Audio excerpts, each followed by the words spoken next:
27 years ago, a boy was born in a flood-prone small village close to Bay of Bengal. Since my childhood, I was passionate about science and technology and creating impact through science and technology. I, along with my friends, created a community radio from the discarded electronics to help my villagers with the early warning system of different kind of natural calamities like floods, disasters, and cyclones. Fast forward to 2011. Just like every other Indian students, I also joined the rat race of preparing for JEE. I was presenting in a national exhibition in Ahmedabad. A question from the crowd silenced me for 2 seconds, and somebody from the crowd asked me whether you guys are capable of developing such innovation in the first year of engineering. And I was so surprised with the question. And again he asked, you are from Odisha, do you have such facility in Odisha that even a first year engineering students can develop an innovation? I didn't reply. I took a pledge. I took a pledge that I will build something that will be completely first in the country. I returned to my university and I started searching problem. I truly believe in figuring out the problem is the biggest challenge. Solving the problem is quite easy. So I started searching the problem. And one fine day, I read a news that the Indian Space Agency has launched 104 satellites in a single rocket. It was a wonderful news. But that didn't excite me much. There was something inside that news. Out of those 104 satellites, 2 satellites were made by students from Chennai and Pune. And that motivated me. If students from Chennai and students from Pune can build their own satellites, then why not students from my university? Then why not students from Odisha? Then I gathered a team of 40 people comprising my seniors, my juniors, my batchmates. And we approached the agency that please help us to build our satellite and launch it through a rocket.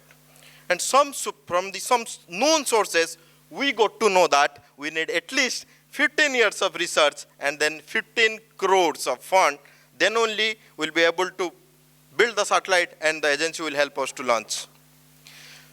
Unfortunately, engineering is just a 4 year course and we didn't have 15 years to do research. And when I approached my vice chancellor told, so being in a state-run government university, we hardly get 1 crore per our operational maintenance budget. How can I give you 15 crores for your project? You better drop the idea and focus on your studies. Me, along with my 40 other team members, we thought we'll just drop our idea. Then I asked my team, why we are dropping the idea? Somebody replied, because we don't have a rocket. So we can build satellite, we don't have a rocket. Then I told, if rocket is the bottleneck, let's clear that bottleneck first. Let's drop the idea of building the satellite first, let's build our own rocket. And you won't believe, apart from those 40 team members, our friends, family, professor, everybody thought we have gone mad. Everybody thought we are not on the track. They laughed at us. They thought we want to build some Diwali rockets. We directed all those criticism, all those mockery towards our mission. And we tried, we failed. We failed 100 plus times. And finally we succeed and our rocket reached to an altitude of 16,000 feet AGL and it became Asia's first multipurpose student rocket.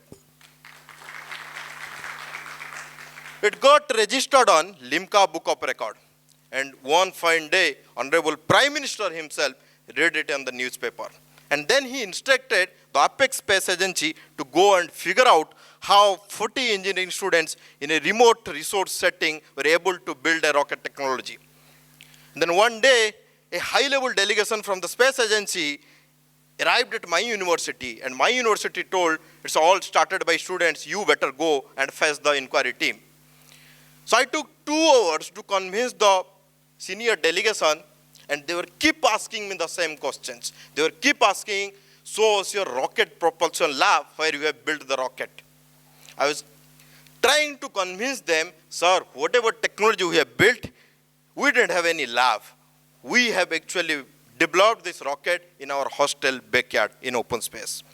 And it was very, very difficult to digest that a rocket technology can also be developed in hostel backyard. Then I requested them for another session, and they sat down with us for next 5 hours. They deep dive into our technology, and finally they convinced we have actually developed the technology. And they finally decided they'll completely take over the project. And the story doesn't end here. And then they decided they will establish India's first space innovation center in my university in Burla in Odisha. It's not in Bombay, it's not in Bangalore, it's not in Delhi, it's a small place called Burla in Odisha. Because 40 engineering students break the barriers, started developing something, chased their dream. When this ISRO completely took over the project, I was in the final semesters. And everybody knows in the engineering college, everyone in my batch were opting for the 9 to 5 jobs, for the campus interviews. And I thought, after doing all these things, I just can't opt for the 9 to 5 job. Rather, I will build something on my own. And then I approached all my mentors, and all of them told me the same story, same advice. You have proved yourself as an innovator, but you cannot sell. Because selling is not in your DNA. Because you are not Marwadi, Gujarati, Sindhi, so you are Odia, and that's why you cannot sell. I took it very seriously and very emotionally. Just because I am in Odia, I cannot sell. I just couldn't digest it. And I then took it as a challenge.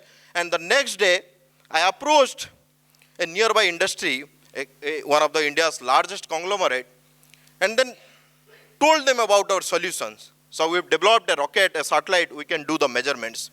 And they told, we have some requirements, but we don't have the fund to launch a rocket every day. Then I alternatively proposed them, so whatever the rocket and satellite can do, the same thing can actually be achieved with the drone with better resolution and better accuracy. And they were ready, immediately ready to give us a work. And they thought, we'll at least take 6 months to develop the drone, then we'll come off. We are there in just 3 days. Just by seeing our speed and enthusiasm, the officer immediately decided to offer us a work order. In my final semester, in final year, in my university, that conglomerate was one of the dream company, because all of my batchmates opted for the campus drive. They also got a letter, I also got a letter. They got the letter to get a job in that company. I got the letter to work with that company to create jobs. This is how entrepreneurship makes difference. 5.5 years down the line, currently we have executed 1,000+ projects. We started from a small place called Sambalpur, currently headquartered at Delhi with 5 regional offices all across India. So we are doing a K2K operation. What is K2K? It's a Kashmir to Kanyakumari, Kutch to Kohima. So we are no longer a Sambalpuri, Odia, Burla company, we are a pan-India company. And a Dil Mange More. And we didn't stop at a K2K operations. Then we thought we'll do D2D. So what is D2D? Then we thought we'll expand our operation globally. Then very recently, we expanded operation to Dubai. So Delhi to Dubai. So currently, we are expanded to Middle East and African market. And this juggernaut will not stop and will keep achieving, keep fighting, keep failing. Thank you very much. Thank you, IMI.